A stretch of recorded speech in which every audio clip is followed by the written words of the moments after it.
नमस्कार, मैं हूं पवन त्यागी। अंग्रेजों के बनाए हुए 1860 के आईपीसी और सीआरपीसी एक्ट को मोदी ने भारतीय दंड संहिता, भारतीय न्याय संहिता और भारतीय साक्ष्य संहिता इसमें परिवर्तित कर दिया है। कुछ नए कानून बनाए गए हैं, कुछ पुरानों में अमेंडमेंट किया गया है।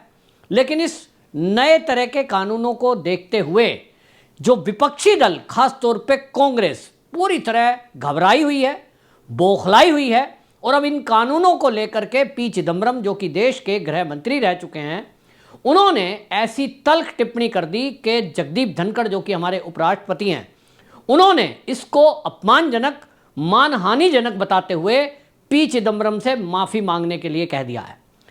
उन जगदीप धनखड़ जी के सख्त लहजे को देखकर यह लग रहा है कि यदि पी चिदम्बरम ने इस बात को लेकर सार्वजनिक रूप से माफ़ी नहीं मांगी, उनके खिलाफ कोई बड़ा एक्शन भी हो सकता है।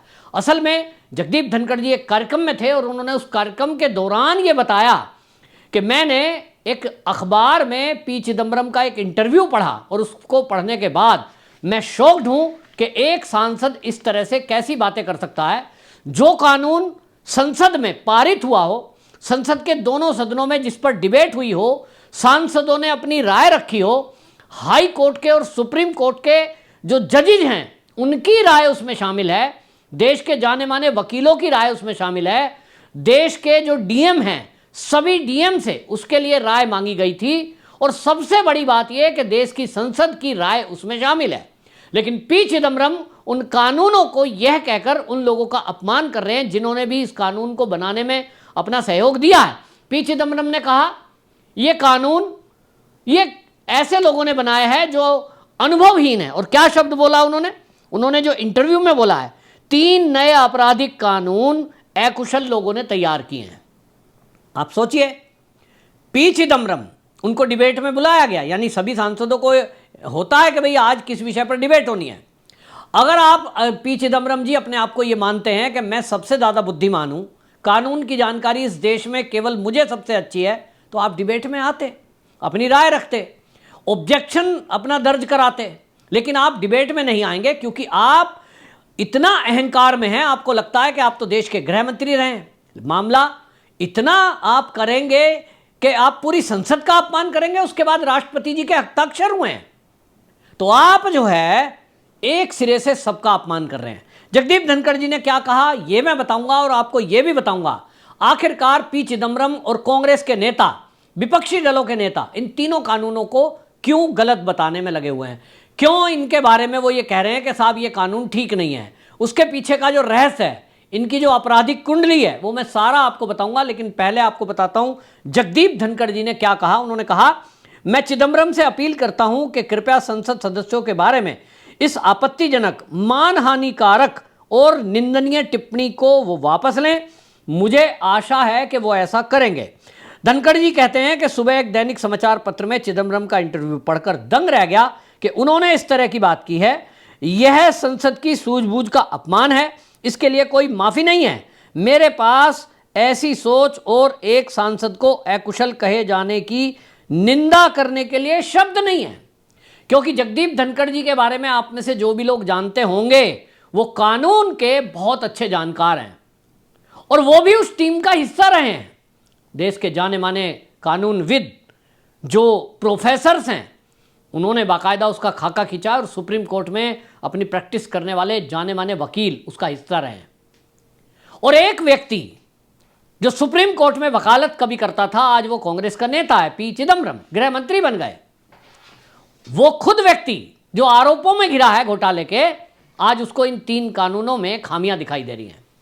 और इसके बनाने वालों को वो ये कह रहे हैं कि वो अकुशल लोग हैं। असली मुद्दा क्या है?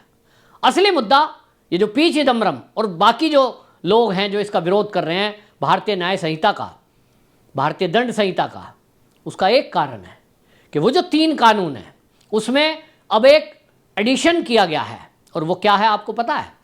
अब से पहले ये होता था कि कोई भी भारत का अपराधी जो भारत की कोर्ट से अपराधी घोषित हुआ हो, उसकी विदेश में कोई भी प्रॉपर्टी है, उसको भारत की सरकार, यहाँ के कानून के हिसाब से कई देशों में वो इंप्लीमेंट नहीं होता, वहाँ वो प्रॉपर्टी को जब्त नहीं कर सकती थी। और इसके कारण ये जो कांग्रेस का कार्यकाल रहा है, और बल्कि इस कानून के 1 जुलाई के बनने के पहले भी ये सब के सब नेता लोग और भ्रष्ट लोग क्या कर रहे थे? भ्रष्टाचार करेंगे भारत में, रिश्वत लेंगे भारत में, और मतलब घोटाला करेंगे भारत में, लेकिन रिश्वत कहां लेंगे? विदेशों में। विदेशों में इन लोगों ने धंधा बना रखा था कि अपने बच्चों को विदेश पढ़ने भेजना है, ताकि उस बहाने से ये विदेश यात्रा करें। वीजा में पर्पज लिखना होता है ना कि आप अमेरिका क्यों जा रहे हो, आप कनाडा क्यों जाते हैं? बोले जी मेरा बच्चा पढ़ रहा है, फिर बताएंगे मेरा बच्चा नौकरी कर रहा है, रीजन लिख दिया। नौकरी के नाम पर, बच्चे से मिलने के नाम पर जाना और वहां अपनी प्रॉपर्टियों को संभालना, इन्वेस्ट करना और वहां अरबों खरबों रुपए का एक सिंडिकेट खड़ा कर देना। इन नेताओं को लगता है कि भाई यहां तो सब पकड़ में आ सकता है, पता लग सकता है चिदम्बरम साहब कहां गमले में गोभी उगा रहे हैं, कहां जो है इनके खेत खलियान है। लेकिन विदेशों में कौन जाएगा? और वहां पता लगा भी लेंगे तो उस प्रॉपर्टी को जब्त तो कर ही नहीं सकते, क्योंकि वहां की सरकार के कानून के हिसाब से हमने पूरा वो रूल रेगुलेशन के हिसाब से काम किया है। और इसलिए मोदी के पहले ये भ्रष्टाचार जो करने वाले विदेश भागे, इसके पीछे की सोच यही थी कि विदेशों में जाओ, यहां का लूट लो, बैंकों से लोन ले लो और विदेश में फरार हो जाओ ताकि आपके ऊपर कोई एक्शन ना हो। अब मोदी जी ने जो ये नए कानून में अमेंडमेंट किए हैं, उस नए कानून में ये प्रावधान कर दिया है कि यदि कोई भारत का दोषी, उसकी प्रॉपर्टी का पता लगता है कि विदेशों में भी है, तो विदेशों में भी वो प्रॉपर्टी उसकी जब्त की जाएगी। और यही एक पेच है, यही एक घबराहट है, यही बौखलाहट का कारण है इन कांग्रेसियों का।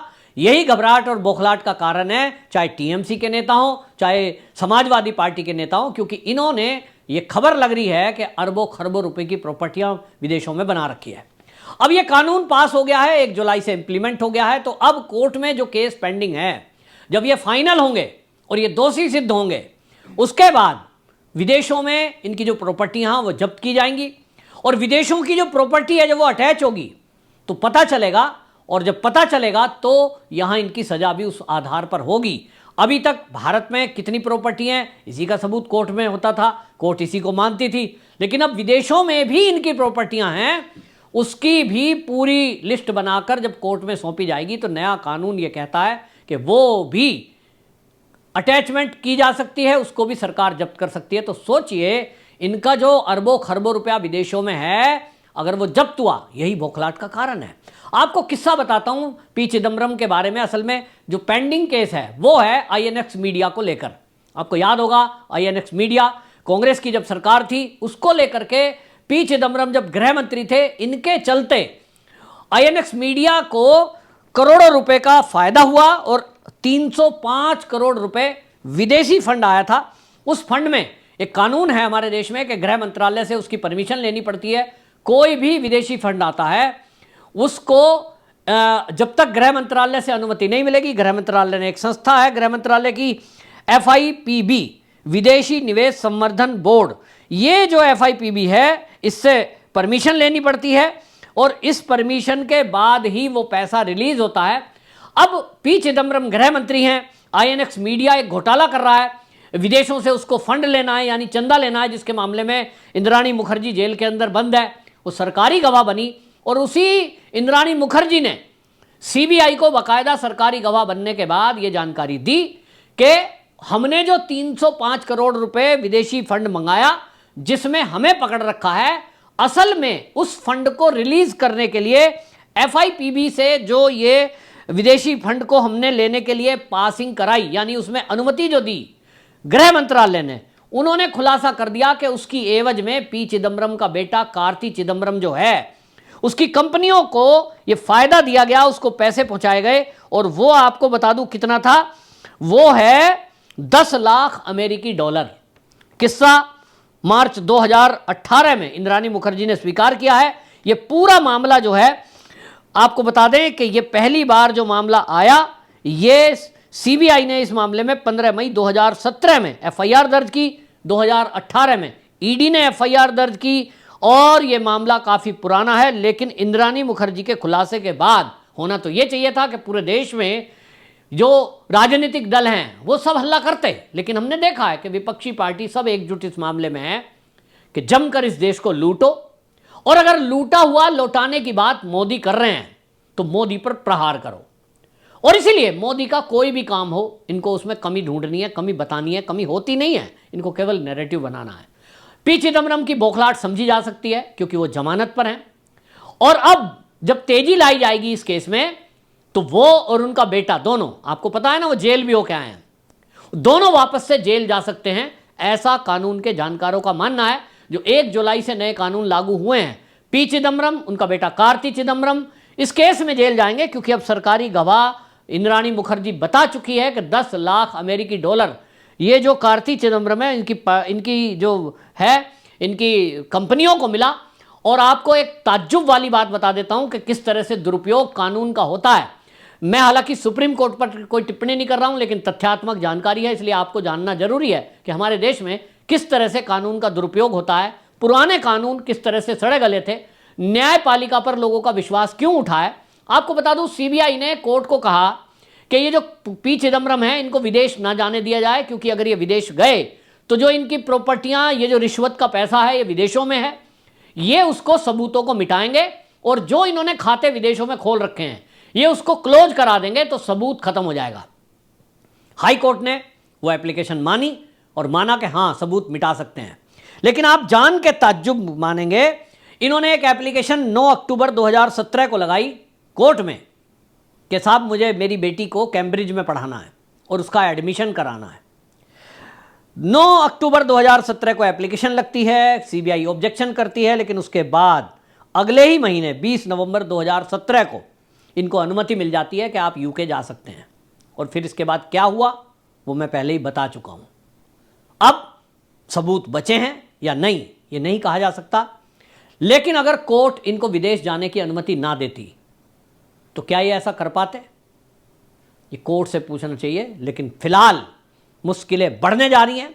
नए कानून के तहत अब नए सिरे से भी अगर जांच होगी तो भी ये फंसेंगे, पुराना कच्चा चिट्ठा इनका पास है ही, और इसीलिए ये पी चिदम्बरम और पूरी विपक्षी पार्टी इस नए कानून में कमियां बता रही हैं। और पी चिदम्बरम ने जो बोला कि ये गैर अनुभवी लोगों ने इसको निर्माण किया है, वाकई में उन सभी कानूनविदों का अपमान है, जैसा जगदीप धनखड़ जी ने कहा, और इसको लेकर मानहानि का एक केस दर्ज होना चाहिए उनकी तरफ से, और इस पर पी चिदम्बरम को अलग से सजा होनी चाहिए, ऐसा देश के कानून के जानकारों का कहना है। आपकी क्या राय है कमेंट बॉक्स में जरूर बताएं।